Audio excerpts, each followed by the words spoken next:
Hello friends, कैसा सब लोग। तो फ्रेंड्स, आज की वीडियो के अंदर मैं आपको कराने वाला हूं एक ऐसे बड़े महत्वपूर्ण टॉपिक के बारे में। हालांकि एक टॉपिक नहीं है, आज आपके क्लास के अंदर 3 टॉपिक लिए जाएंगे।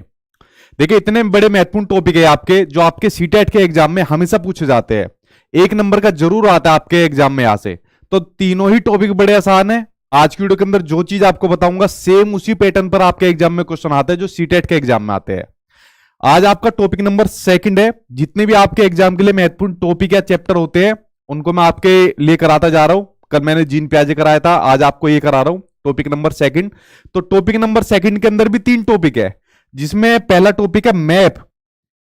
इंडिया का जो मैप होता है उससे संबंधित क्वेश्चन आपके सीटेट के एग्जाम में पूछा जाता है। ठीक है, कैसे क्वेश्चन आता है वो सब आपको आज की वीडियो के अंदर मैं बताऊंगा। दूसरा टॉपिक आता है आपका ट्रेन से क्वेश्चन। ट्रेन से क्वेश्चन आता है जिसमें आपका स्पीड वगैरह पूछी जाती है। तो दूसरा टॉपिक ये हो गया। और तीसरा जो टॉपिक आता है वो आता है आपका डायरेक्शन से, दिशाओं से, कि फलाना आदमी इस दिशा को चला, फिर इस तरफ मुड़ गया, फिर इस तरफ मुड़ गया, तो वो कहां पर आकर पहुंचा है, उसके सापेक्ष में उसकी दूरी कितनी है। तो ये 3 टॉपिक है। आज की वीडियो के अंदर मैंने तीनों ही टॉपिक ले लिए। आपके एग्जाम में इन 3 टॉपिक में से 2 नंबर तो जरूर मानकर चलिए जो आपके एग्जाम में पूछे जाएंगे। 3 भी पूछे जा सकते हैं, लेकिन 2 मानकर चलिए। ठीक है, तो चलिए आज की क्लास को स्टार्ट करते हैं। और उसके अलावा जो बच्चे नए आए वो चैनल को सब्सक्राइब कर लेना, क्योंकि आपके एग्जाम तक ही क्लास चलने वाली है आपकी। और वीडियो को लाइक और शेयर बिना गए आप लोग कर दिया करो, क्योंकि वीडियो के बीच में मैं कभी कहता नहीं हूं। चलिए एक एक करके बात करते हैं इन सभी टॉपिक के ऊपर। ठीक, सबसे पहले शुरुआत करते हैं मैप से। अब देखिए, आपको करना क्या है, थोड़ा होमवर्क भी आप लोगों के लिए मैंने आज दिया है। इंडिया का मैप आज से ही आप लोगों के पास अगर मोबाइल फोन है तो अपने मोबाइल फोन में सेव कर लेना, वरना अपने घर की दीवार पर लगा देना इंडिया के मैप को। इससे आपका 1 नंबर कंफर्म आना है सीटेट के एग्जाम में। 100% लिख कर ले सकते हो ये तो आप मुझसे। ठीक है, उसके अलावा कभी कभी 2 नंबर भी पूछ ले जाते हैं और आगे भी आपके काम आएंगे। तो आज से अपने मोबाइल फोन में सेव कर लो या अपनी दीवार पर जाके लगा लो इंडिया के मैप को। ये काम आपको जरूर करना है। यही से क्वेश्चन आपके एग्जाम में पूछा जाएगा। कभी क्वेश्चन पूछ लेगा बंगाल की खाड़ी के पास में कौन सा राज्य है, कभी पूछ लेगा अरब सागर के पास में कौन सा राज्य है, कभी पूछ लेगा कि तेलंगाना के नजदीक में कौन कौन से राज्य पड़ते हैं, कभी पूछ लेता है कि अगर आंध्र प्रदेश से चले न्यू दिल्ली के लिए तो बीच में कौन कौन से स्टेट पड़ेंगे। ऐसा क्वेश्चन एग्जामिनर आपको मैप से संबंधित पूछता है। जब आप लोग प्रीवियस ईयर के क्वेश्चन उठाओगे, जो मेरे नोट्स है उसके अंदर देखना, तो भर भर के क्वेश्चन आपको दिए हुए है। हर शिफ्ट के अंदर एक क्वेश्चन आपको दिया हुआ है। तो इंडिया के मैप को आज से अपने मोबाइल फोन में या अपने घर में दीवार पर लगा लेना, याद से आपका एक कंफर्म करा देगा। अब देखिए, जो आपके एग्जाम में क्वेश्चन पूछा जाता है वो कैसे पूछा जाता है वो मैं आपको बताता हूं। जैसे इसमें क्वेश्चन पूछ लिया कि 3 राज्यों को वह समूह जिनके किसी किनारे पर बंगाल की खाड़ी है। तो बंगाल की खाड़ी पर 3 राज्यों का ऐसा समूह बताना है जो बंगाल की खाड़ी पर स्थित है, या बंगाल की खाड़ी पर जो अपना आपको देखने को मिलेंगे। अब देखिए, आपको पता होनी चाहिए बंगाल की खाड़ी कहां पड़ती है। अगर आपको मैप की नॉलेज है तो आप लोगों के दिमाग में इतना सोचने का टाइम नहीं मिलेगा, सीधे आंसर आप लोग लगा दोगे। अब ये आपकी बंगाल की खाड़ी है, वे बंगाल। ठीक, अब इसके नजदीक में कौन कौन से राज्य है या इसके तट पर कौन से राज्य पड़ते हैं। देखिए, पहला तो दिख रहा है आपको तमिलनाडु, ये आपका दिख गया तमिलनाडु। दूसरा दिख गया आपको ये आंध्र प्रदेश, यहां तक कि आपका आंध्र प्रदेश है, ये भी बंगाल की खाड़ी पर है। और तीसरा दिख रहा है आपको उड़ीसा, तीसरा दिख रहा है आपको उड़ीसा। 3 स्टेट पूछे थे, तो तमिलनाडु, आंध्र प्रदेश और उड़ीसा। आंसर आपका क्या हो जाएगा, तमिलनाडु, आंध्र प्रदेश और उड़ीसा। ठीक है, तो इस तरीके से आपको सोल्व करना है, तमिलनाडु, आंध्र प्रदेश और उड़ीसा। आंसर आपका 3rd निकल कर आ जाएगा। जब आप लोग प्रीवियस ईयर के क्वेश्चन उठाओगे, जो ऑनलाइन एग्जाम हुआ था या इससे पहले जो ऑफलाइन भी होता था, भर भर के क्वेश्चन पूछे गए ये, और कई कई बार रिपीट हुआ है कि बंगाल की खाड़ी के नजदीक में कौन से स्टेट पड़ते हैं, या कौन सा स्टेट बंगाल की खाड़ी में नहीं पड़ता, गलत ऑप्शन दे दिया, या अरब सागर के तट पर कौन कौन से पड़ते हैं। अगर क्वेश्चन अरब सागर के पूछ ले, जो कि बहुत बार पूछा गया है, तो अरब सागर, ये सारा आपका अरब सागर है, तो इसके तट पर कौन कौन से है, केरल हो गया, कर्नाटक हो गया, ये भी आपके एग्जाम में पूछा गया था, और आपका महाराष्ट्र हो गया। ठीक है, और आपका क्या हो गया, महाराष्ट्र हो गया, जो आपके अरब सागर के तट पर स्थित है। तो आप लोग अरब सागर का बता सकते हो। तो इसलिए मैं कह रहा हूं, अगर आपको अपने एग्जाम में 1 नंबर कंफर्म करना है, आपको ये मैप की नॉलेज होना बहुत जरूरी है।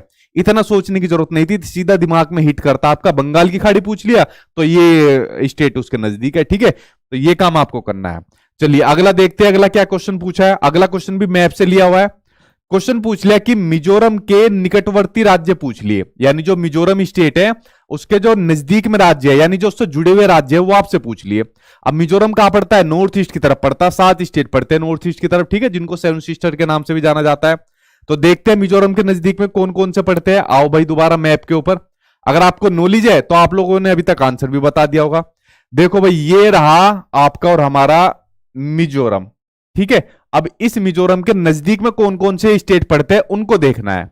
देखिए मिजोरम के नजदीक में आपको जुड़ा हुआ दिख रहा है त्रिपुरा, ठीक है। तो पहला क्या हो गया? पहला हो गया त्रिपुरा हो गया।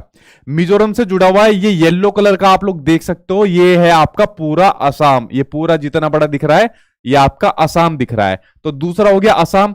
मिजोरम से जुड़ा हुआ तीसरा है ग्रीन कलर से का दिख रहा है आपको मणिपुर, तो तीसरा हो गया मणिपुर। यानी असम, त्रिपुरा और मणिपुर, ये 3 स्टेट आपके मिजोरम से जुड़े हुए। तो लगा दो आंसर असम, त्रिपुरा और मणिपुर, ठीक है। ये सामने आ गया आपका, ये तो पहले क्वेश्चन था, असम, त्रिपुरा और मणिपुर। देखिए फोर्थ ऑप्शन को आप लोग देखोगे तो आपका आंसर निकल कर आ जाएगा। कितना सिंपल क्वेश्चन है, करने के लिए कुछ भी नहीं है, सिर्फ मैप की नॉलेज आपको होना जरूरी है, ठीक है। पहली टाइप में सिर्फ यही आपको क्वेश्चन पूछा जाएगा। असल में पता है क्या है, ये आपकी एनसीईआरटी किताबों में दिया हुआ है। तो पेपर आपका ईवीएस का एनसीईआरटी से आता है, जैसे पेपर फर्स्ट आपका 3rd to 5th से आएगा, तो वहीं से आपका ये टॉपिक लिया हुआ है और आना ही आना है आपकी शिफ्ट के अंदर। जैसे अगला क्वेश्चन क्या पूछ लिया, एक और क्वेश्चन को देखते हैं फिर दूसरी टाइप के ऊपर चलेंगे। अगला क्वेश्चन पूछ लिया कि यदि आप सबसे छोटे मार्ग से ट्रेन द्वारा पटना से चंडीगढ़ जाओ, यानी जो बिहार की जो कैपिटल है पटना, उससे चंडीगढ़ जा रहे हो, ठीक है, तो वह संभावित राज्य है केंद्र शासित प्रदेश जिससे होकर आप नहीं गुजरते हैं, ठीक। अब देखिए जो आपका पिछली बार सीटेट का एग्जाम ऑनलाइन पेपर हुआ था, पता उसमें कैसे क्वेश्चन पूछे गए थे? भारत के टोटल कितने राज्य है, भारत के केंद्र शासित जो प्रदेश होते हैं, जो यूटी होते हैं, उनकी संख्या कितनी होती है, या कौन सा भारत का केंद्र शासित राज्य है, और 3 ऑप्शन गलत दे दिए, एक सही दे दिए। ये इतना सिंपल क्वेश्चन है और आज का टॉपिक भी इतने ही सिंपल है। अगर कोई प्राइमरी स्कूल का बच्चा को भी ये करा दिए ना, वो भी इनका आंसर इजीली पेपर में करके आ जाएगा। आप लोग समझ सकते हो सबसे आसान टॉपिक है और सबसे ज्यादा नंबर भी आपके एग्जाम में दिलाता है, ठीक है। तो आपको केंद्र शासित प्रदेश पता होनी चाहिए। कमेंट बॉक्स में बताओ कि कितने केंद्र शासित प्रदेश है और कितने भारत के अंदर जो स्टेट है उनकी संख्या कितनी है, और हो सके तो केंद्र शासित प्रदेश के नाम भी मुझे कमेंट बॉक्स में बता दो। अगर जिसने बता दिया तो समझ जाऊंगा उसको आता है, ठीक है, और आपके एग्जाम में कई बार पूछा गया है। तो चलिए हमको कहा जाना है ट्रेन से, हमें ट्रेन से जाना है पटना से चंडीगढ़ जाना है, और किस राज्य से वो नहीं गुजरेगा ये बताना है। चलो भाई ट्रेन तैयार कर लो अपनी, पटना से चंडीगढ़ अब चलते हैं। पटना से चंडीगढ़ हम लोग चलते हैं। ये रहा आपका पटना, आप लोग देख सकते हो बिहार की राजधानी पटना, और पटना से कहा जाना है? पटना से हमको जाना है चंडीगढ़ जाना है।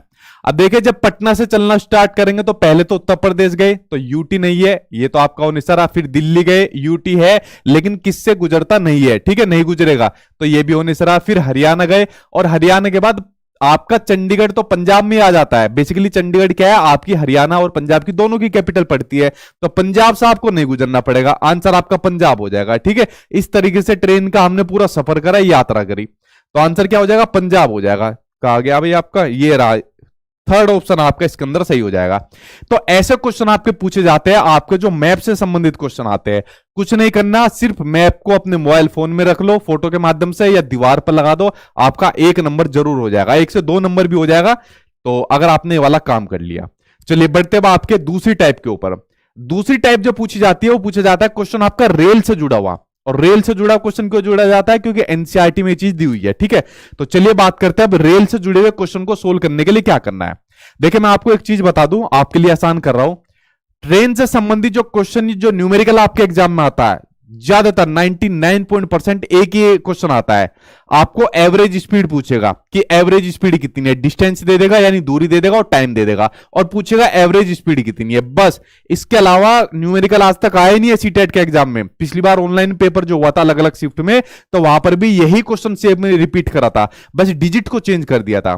तो आपको जानना जरूरी है एवरेज स्पीड को निकालने का फॉर्मूला, जो औसत चाल होती है, एवरेज स्पीड होती है या स्पीड कह लीजिए, उसको निकालने का फॉर्मूला होता है डिस्टेंस अपॉन टाइम। इसको मैं हिंदी में भी लिख देता हूं, औसत जो चाल होती है उसको निकालने का फॉर्मूला होता है डिस्टेंस अपॉन टाइम, यानी कि आपका दूरी बटे समय। बस इस फॉर्मूले को याद कर लेना, ये फॉर्मूला आपको 1 नंबर जरूर दिला देगा।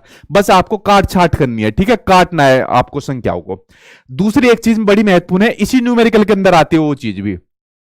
जब क्वेश्चन आपको, जैसे मान लीजिए आपको औसत चाल पूछ ली, आपको डिस्टेंस दे दिया, टाइम दे दिया, डिस्टेंस आपको किलोमीटर में दे दिया और टाइम आपको घंटे में यानी आवर्स के अंदर दे दिया, और एग्जामिनर कहे कि आपको मीटर पर सेकंड में आंसर निकालना है या मीटर पर सेकंड के अकॉर्डिंग आपको आंसर देना है, तो जब भी आपको मीटर पर सेकंड में कन्वर्ट करना हो, किससे, किलोमीटर पर आवर से मीटर पर सेकंड में कन्वर्ट करना हो, तो सीधा 5/18 से गुना कर देना। किसको गुना कर देना, दूरी बटे जिस समय जो आएगा उसको 5/18 से गुना कर देना, आपकी उस चाल निकल कर आ जाएगी। ठीक है, ये बात को ध्यान रखना, ये जरूर पूछी जाती है आपके एग्जाम में।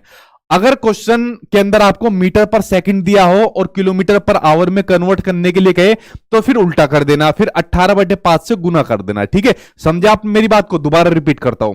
देखिए, औसत चाल निकालने का फॉर्मूला होता है दूरी बटे समय यानी डिस्टेंस अपॉन टाइम। अगर क्वेश्चन के अंदर एग्जामिनर ने किलोमीटर पर आवर दे दिया है यानी दूरी घंटे किलोमीटर में दे दी और टाइम घंटे में दे दिया, और मीटर पर सेकंड में निकालने के लिए कहा, तो जो भी यहां पर आपकी वैल्यू आएगी उसको 5/18 से आप लोग मल्टीप्लाई कर देना, काट छाट कर देना, आपका आंसर आ जाएगा। और अगर आपको मीटर पर सेकंड दिया हुआ है और किलोमीटर पर आवर निकालने के लिए कहे, तो 18/5 यानी उल्टे से मल्टीप्लाई कर देना। यही चीज आपको ध्यान रखनी है, एक नंबर यही आपका दिलाएगा। सबसे ज्यादा क्वेश्चन यही पूछा गया है। एक चीज और ध्यान रख लेना, ये कभी शायद 1-2 बार ही पूछा गया वरना आज तक नहीं पूछा गया। अगर आपको मिनट को घंटों में कन्वर्ट करना है तो 60 से डिवाइड कर देना, 60 से भाग कर देना। ये चीज जब हमें देखने को मिलती है जब न्यूमेरिकल को हम सोल्व करते हैं, ठीक है, वरना ज्यादातर सीटेट में आता नहीं है, ये ज्यादातर आती है जो मैंने आपको शुरुआत में बताई। अब देखिए, सामने आपकी स्क्रीन पर एक क्वेश्चन आ गया, इस क्वेश्चन को सोल्व करते हैं।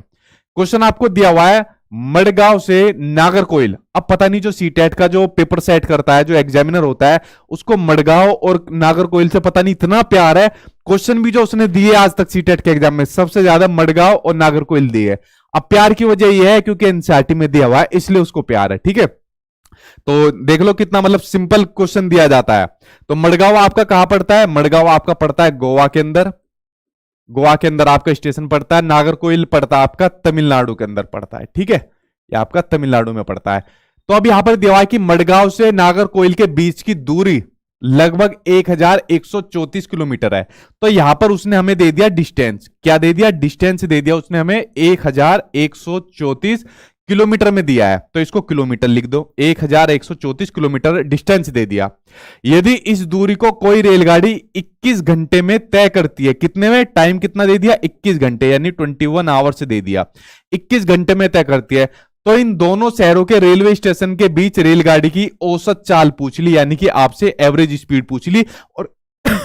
और एवरेज स्पीड पूछिए, किसमें पूछी है, औसत चाल मीटर प्रति सेकंड में क्या होगी। देखिए, औसत चाल भी पूछ ली और उसने कहा जो औसत चाल आपकी निकल कर आए वो मीटर प्रति सेकंड में आनी चाहिए।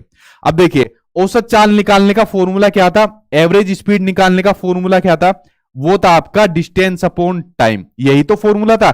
लेकिन उसने कहा मीटर प्रति सेकंड में होनी चाहिए, तो मीटर प्रति सेकंड में कन्वर्ट करने के लिए क्या काम करते हैं, किलोमीटर पर आवर दिया हुआ है, इसको मीटर प्रति सेकंड में करने के लिए 5/18 से आप लोग मल्टीप्लाई कर देना, आपका आंसर निकल कर आ जाएगा। ठीक है, इसको सोल्व करते 1000, एक सेकंड थोड़ा सा नीचे करता हूं, 1134 बटा टाइम कितना है, 21 घंटे गुना 5/18, सोल्व करो इसको, 7 से कट जाएगा, 7 या 21, 7 एकम 7, 4, 7 छंग 42, 7 दूनी 14, उसके बाद 3 से काटो, 3 पंजे 15, 3 चौक 12, 18 तिया 54, 3 की 5 में मल्टीप्लाई करेंगे तो हो जाएगा आपका 15 मीटर पर सेकंड। आंसर क्या आ जाएगा, 15 मीटर पर सेकंड, आंसर आपका फर्स्ट निकल कर आ जाएगा।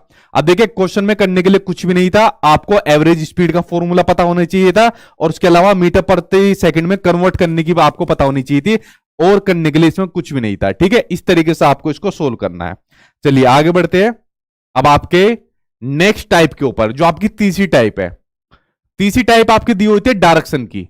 इसमें सिर्फ आपको बच्चों वाली चीज पता होनी चाहिए। बच्चों वाली चीज क्या, इधर ईस्ट होता है, इधर वेस्ट होता है, इधर नॉर्थ होता है, इधर साउथ होता है, ये नॉर्थ ईस्ट होता है, ये नॉर्थ वेस्ट होता है, ये साउथ ईस्ट होता है, साउथ वेस्ट होता है। इतनी जानकारी आपको पता होनी चाहिए, आपका क्वेश्चन सोल्व हो जाएगा। 1 नंबर का आपके एग्जाम में डायरेक्शन से पूछा जाता है। अब देखिए क्वेश्चन कैसे पूछा जाता है डायरेक्शन से, वो मैं आपको बताता हूं जी। ये मेरा मोबाइल बार बार बंद हो जाता है इसमें।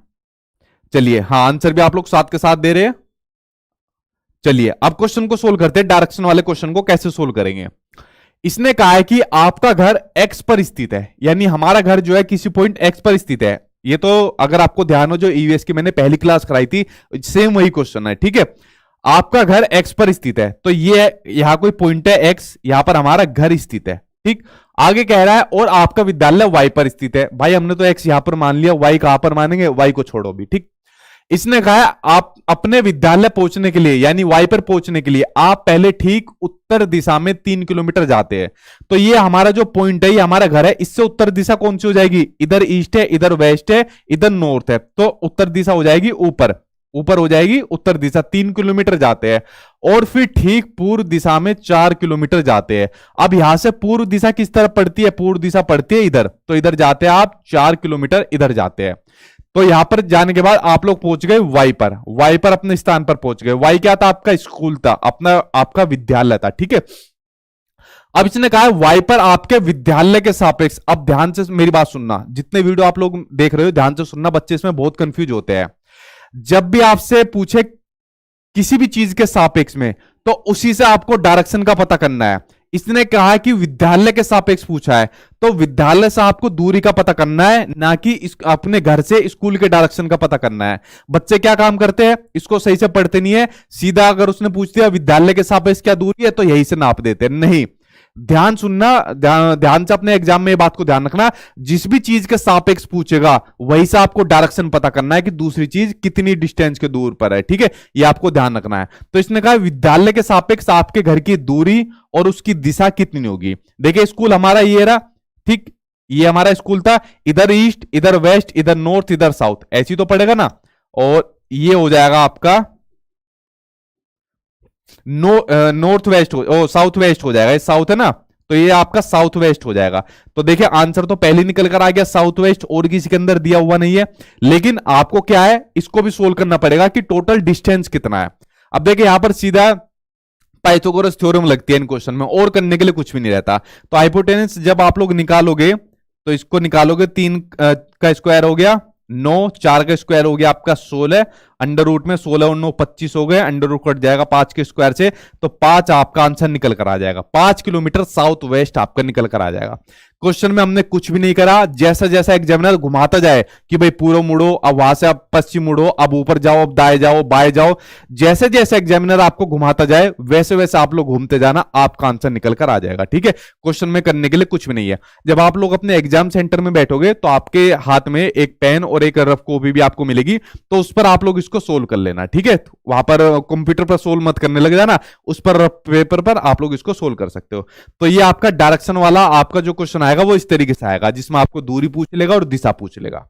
अब देखिए एक और क्वेश्चन और देखिए, आपका क्या दिया हुआ है। क्वेश्चन आपको दिया हुआ है कि यदि आप भारत के मानचित्र पर यानी मैप पर कोलकाता जो कि पश्चिम बंगाल की राजधानी है उससे चंडीगढ़ तक कोई सरल रेखा यानी कि स्ट्रेट लाइन खींचते हैं, तो कोलकाता के सापेक्ष चंडीगढ़ की दिशा क्या होगी। किसके सापेक्ष में पूछा, कोलकाता के सापेक्ष में चंडीगढ़ की दूरी पूछी है। अब देखिए इस क्वेश्चन में इंडिया का मैप भी आ गया, इस क्वेश्चन में डायरेक्शन भी आ गया। एक क्वेश्चन के अंदर आपका मैप और डायरेक्शन दोनों से लिया हुआ क्वेश्चन था, ठीक है। इसलिए मैंने कहा ये आज जो टॉपिक मैं आपकी वीडियो के अंदर करा रहा हूं बड़े महत्वपूर्ण आपको। तो कोलकाता के सापेक्ष चंडीगढ़ की दूरी पूछी है, चलिए देखते हैं। कोलकाता से पहले चंडीगढ़ एक स्ट्रेट लाइन खींच देते हैं। ये आ गए भाई हम अपने मैप पर, तो हमारा कोलकाता का है, ये रहा हमारा कोलकाता, और चंडीगढ़ का है, चंडीगढ़ रहा ये वाला। तो कोलकाता से चंडीगढ़ तक एक स्ट्रेट लाइन खींचनी थी, ये खींच दी हमने स्ट्रेट लाइन। अब देखिए कोलकाता के सापेक्ष चंडीगढ़ की दूरी आपसे पूछी है, किसके सापेक्ष, कोलकाता के सापेक्ष। तो आप लोग ध्यान से देखिए ये जो पॉइंट है यहां पर जो आपका कोलकाता है, इधर हो जाएगा आपका ईस्ट, इधर हो जाएगा आपका वेस्ट, इधर हो जाएगा आपका नॉर्थ, और इधर हो जाएगा आपका साउथ, यही हो जाएगा। और जो ये लाइन जा रही है ये क्या हो जाएगी, ये हो जाएगी आपकी नॉर्थ वेस्ट। क्या हो जाएगी, आपकी नॉर्थ वेस्ट हो जाएगी। तो आंसर आपका क्या आ जाएगा, आपका आंसर नॉर्थ वेस्ट आ जाएगा, ठीक, यानी कि 4th आंसर आपका सही आ जाएगा। तो फ्रेंड्स देखिए आज की वीडियो में यही टॉपिक मुझे आपको बताने थे, इसके अलावा आपके एग्जाम में और कुछ नहीं आता है। अगर मैप का क्वेश्चन आएगा वो इस तरीके से आएगा, मैंने आपको बता दिया मैप की नॉलेज आपको होनी चाहिए। अगर आपको ट्रेन वाला क्वेश्चन आएगा सबसे ज्यादा आपका एवरेज स्पीड वाला पूछा जाता है। बस एवरेज स्पीड में कभी कभी क्या दे देगा कि सचिन दिल्ली गया, दिल्ली जाने में दिल्ली जब वो गया तो 8 बजे निकला, दिल्ली जब हो गया 8 बजे निकला 24 तारीख को, और 25 तारीख को 6:30 पर पहुंच गया। तो इस तरीके से कभी कभी थोड़ा डिटेल में दे देगा, तो आपको टाइम को काउंट करना है, डिस्टेंस उसने दिया होगा और काट देना, आपका आंसर निकल कर आ जाएगा। तो मैंने आपको ट्रेन वाला क्वेश्चन करा दिया और आपको डायरेक्शन वाला क्वेश्चन करा दिया कि डायरेक्शन वाला क्वेश्चन कैसे करना है। जैसे जैसे वो कहता जाए वैसे वैसे मुड़ते जाना है, मोड़ते जाना। तो फ्रेंड्स ये तीनों जो टॉपिक थे वो आपके कंप्लीट हो गए, और इससे बाहर आपके एग्जाम में आता भी नहीं है और ना ही आएगा। बस आप लोग अब जितना हो सके इनकी प्रैक्टिस कर लेना। जो आपको मैंने अपने नोट्स दे रखे हैं उनके अंदर आपको सारे प्रीवियस ईयर के क्वेश्चन आपको मिलेंगे, तो वहां पर उनकी जी भर के प्रैक्टिस करना, आपके सभी क्वेश्चन सोल्व हो जाएंगे इसको करने के बाद। तो आज की वीडियो में इतना ही था, ठीक है। ये 3 टॉपिक आपको बताने थे। कल मिलता हूं 8 बजे, कल मिलता हूं 8 बजे किसी दूसरे टॉपिक के साथ या फिर दूसरी क्लास के साथ। 8 बजे कुछ क्वेश्चन हो तो आप लोग अपना क्वेश्चन पूछ सकते हो। छोटे टॉपिक थे लेकिन मैंने बहुत आसान भाषा में बहुत शॉर्ट में आपको बता दिए। जो चीज आपके एग्जाम में आनी है वही सिर्फ आपको बताइए, ठीक है। तो ये टॉपिक आपके हो गए खत्म। अब कोई क्वेश्चन हो पूछिए, मैं वीडियो को फिर स्टॉप कर देता हूं जी। नोट्स आपको मेरी वेबसाइट sachinacademy.com पर मिलेंगे। गूगल पर जाकर सर्च करना sachinacademy.com, मेरी वेबसाइट आ जाएगी, वहां से आप लोग जाके ले सकते हो, ठीक है। तो वहां पर आपको मिल जाएंगे। पेपर 1 अलग से फोल्डर बना हुआ है, पेपर 1, 2 का अलग बना हुआ है, पेपर 1, 2 और मॉक टेस्ट का अलग से बना हुआ है, ठीक है। ये बात कुछ बच्चे कह रहे थे सर जैसे हम अभी मॉक टेस्ट ले लिए तो आगे आप अपडेट करोगे जैसे मॉक टेस्ट को भी, तो हमें एक्स्ट्रा पे करना पड़ेगा। कुछ एक्स्ट्रा पे नहीं करना। अगर आपने अभी मॉक टेस्ट ले लिए तो आपको आगे वो फ्री में मिलेंगे, ठीक है। 1 साल तक की वैलिडिटी होती है जी। हाँ, साथ में अगर कुछ पूछना है तो व्हाट्सअप का आइकन होता है, इस पर अपना मैसेज डाल के छोड़ दिया करो, कुछ घंटे के बाद आपको रिप्लाई आ जाएगा, टेंशन मत लेना, ठीक है। तो चलिए फ्रेंड्स, कल मिलता हूं 8 बजे। या तो किसी नए टॉपिक के साथ आऊंगा या फिर अपनी क्लास के साथ आऊंगा, और इसी तरीके से प्रॉपर क्लास चलती रहेगी अपने एग्जाम तक। आप बस जितने भी ये क्वेश्चन है इनकी प्रैक्टिस करिए, आप लोगों प्रीवियस ईयर के जो जो आपको क्वेश्चन दे रखे हैं। Thank you.